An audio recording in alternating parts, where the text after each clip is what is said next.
Anin, bonjour, sego, tanse, kwekwe, kinawea, greetings, my relatives. I wish to acknowledge the treaty and traditional territory of the Mississaugas of Scugog Island as you today in Whitby celebrate National Indigenous Peoples Day. I have lit the medicines for each and every one of you. I want to introduce myself. Mishike and Dodam, Shkudenigan Wawaskonen Indigenous. Shwanagan Dunjaba, Nishinabe Kwe, Ojibwe Indao. I bring greetings in the language of my ancestors. And our greetings say, my spirit recognizes your spirit. I am known as, or referred to as, head or leader of the fire flower. That's the spirit name that I carry. And I come from the Anishinaabe territory known as Shawanaga First Nations. And the Mississaugas of Scugog Island are a sister community for us. And I acknowledge them warmly on these days and thank them for their continued ceremonies and care of this great portion of our island, Turtle Island, in a good way with a good heart and a good mind. I want to celebrate with each and every one of you on this day and acknowledge the many contributions that have brought us to even celebrating on this day.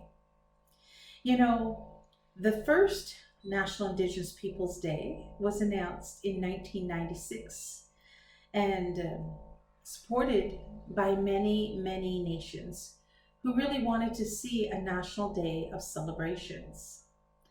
The then Governor General Romeo LeBlanc announced it in 1996, but this was after a great deal of work and pushing going on behind the scenes. One of the groups that was pushing was the National Indian Brotherhood, which is now known as the Assembly of First Nations. And they began that push in 1982, so that's quite a while ago.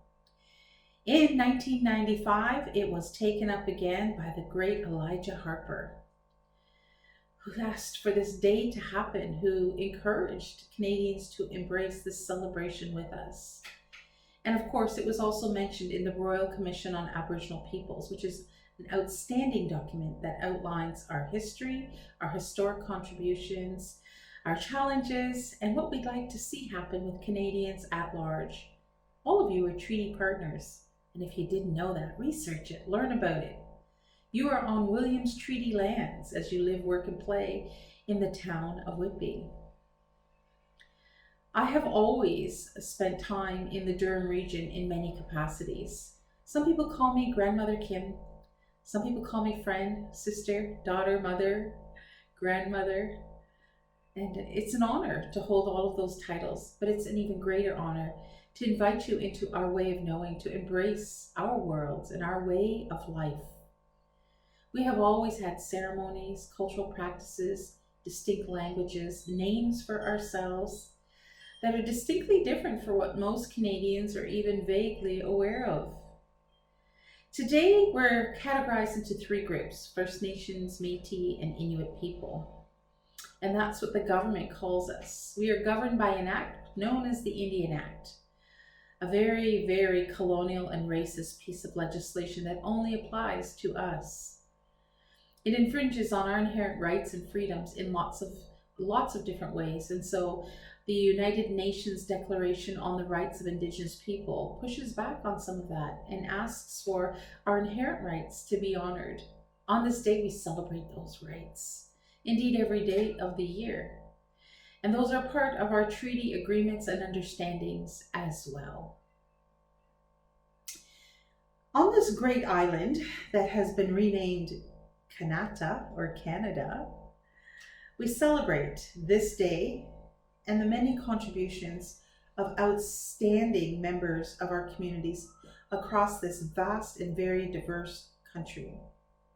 And we introduce ourselves with names that accurately describe how we see ourselves. First Nations, Métis, and Inuit are accurate in some ways.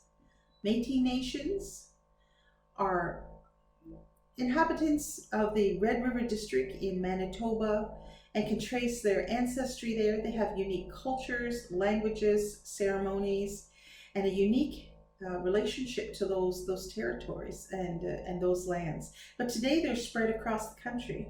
We have moved all over the country in lots of different ways. If you go above the tree line in Canada, you get to the place of the Inuit nations, and their great diverse territory also embraces different languages and dialects.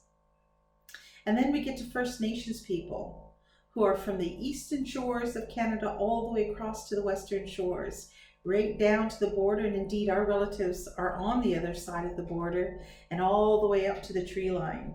We have many diverse names for ourselves. But in this region, you'll hear names like Anishinaabe, Haudenosaunee, Mushkegowuk. Those are the names in which we introduced ourselves 500 years ago, and those are the names we still embrace today. If you've never tried saying those words before, maybe try it. Anishinaabe. Good. Anishinaabe. That means the people. Haudenosaunee. Haudenosaunee. That means the people.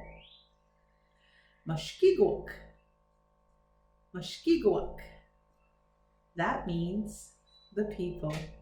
We've always called ourselves the people. We are caretakers of these lands. We have never traveled to any other lands and claimed or renamed it. We've always been here, and we will continue to be here for time immemorial. Our ancestors took care of these lands. They were the original stewards. They knew every square inch of who inhabited, what inhabited, where inhabited, and why they inhabited all the sacred spaces we call Turtle Island.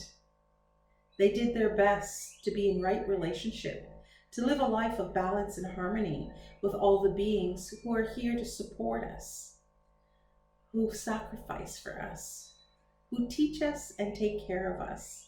And on this day, we celebrate them and all of their sacrifices. You know, it's our custom to acknowledge all of the sands, the soils, the clays, the gravels, the rocks, the stone beings, and the mountains. We refer to them as grandmothers and grandfathers. They are the ones who hold our Earth Mother together in a good way with a good heart and a good mind. They teach us about resilience and strength. They open their arms to receive our loved ones when their life walk is done. And so on this day, I encourage you to bring your hearts and minds together and give them greetings and thanks. We also acknowledge all of the grasses, the shrubs, the trees, the bushes, the hardwoods, the softwoods, the berries, the hanging fruits, the evergreens, and all of the medicines in a good way. They heal our bodies when we're not well. They fill our bellies when we're hungry. They protect us from the elements, and they provide endless beauty for our senses. And on this day, I encourage you to give them greetings and thanks. We've always done that. And then I want to bring our hearts and minds together and think about the swimmers, the crawlers, the flyers, the two-leggeds, the four-leggeds, those that live up in the sky world and those that live beneath the earth. Those beautiful beings we call our elder brothers and sisters, the ones who continue to sacrifice and take care of us, the ones who continue to teach us how to live our lives in a good way.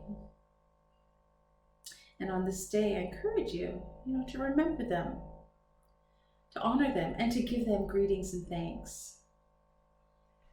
And I also want to bring our hearts and minds together and think about the earth, the air, the fire, the water, the four elements that are necessary for good life.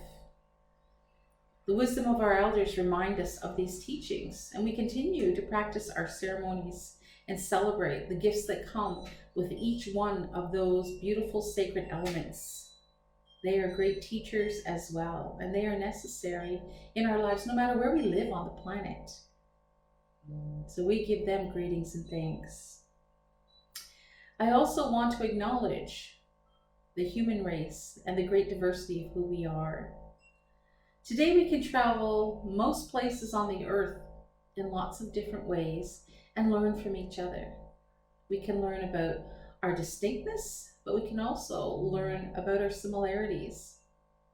On National Indigenous Peoples Day, we celebrate the great diversity of who we are, the many languages, the customs, the cultures, the ceremonies, the languages, the territories that we continue to inhabit and take care of. That is our responsibility, and it was part of our treaty agreements. And you are a treaty partner. And if you didn't know this, learn a little bit about it.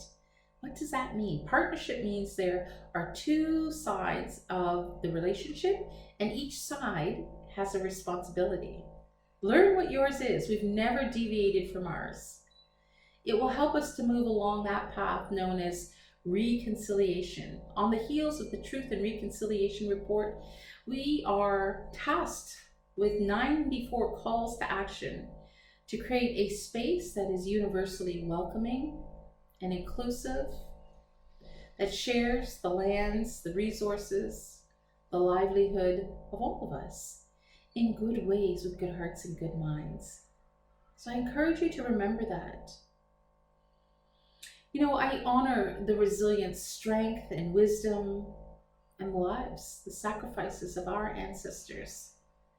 As more and more settler nations came to the lands that we call home, and asked, to have spaces to live and to raise their own families, somewhere along the line, we were forgotten as major contributors to this country. We're older than Canada. We have been here for time immemorial, and we will continue to be here. And if you haven't learned about us, we encourage you to get to know who we are. Come to our ceremonies, come to our powwows, read our books, watch our movies, stand with us as true allies when we fight for our rights. This is a day of remembering for us as well. So many who came before us struggled, fought, spoke the truth, stood up for the truth, and continue to encourage us to hold that truth for our good way of life. It's a way that can benefit the greater good. And so I invite you to stand with us, learn about us, accept the great diversity of who we are, learn to speak the names we call ourselves, learn to celebrate in that holistic way that embraces body, mind, and spirit. Find the commonalities between us. Our teachings are universal. They respect the lands. They respect the waters. They respect the plant life and the animal life.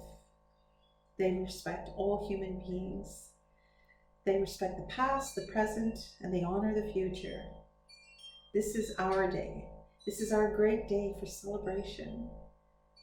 And I invite you to celebrate with us, not just on this day, but every day, as we move forward on this longest day of the year, known as solstice. I hope you've learned something with me. I hope I've challenged you a little bit, and I hope you'll share some of what you learned today with those in your heart circles. It is an honor as Grandmother Kim Wheatley from Shawanaga First Nations, comes from the great Anishinaabe Nation and identifies as Ojibwe and Potawatomi. It's my honor to share with you on this day, and I celebrate all of our nations across our beautiful island known as Turtle Island. Happy Indigenous Peoples Day, everybody. Ba Mampi. Till I see you again. Be well.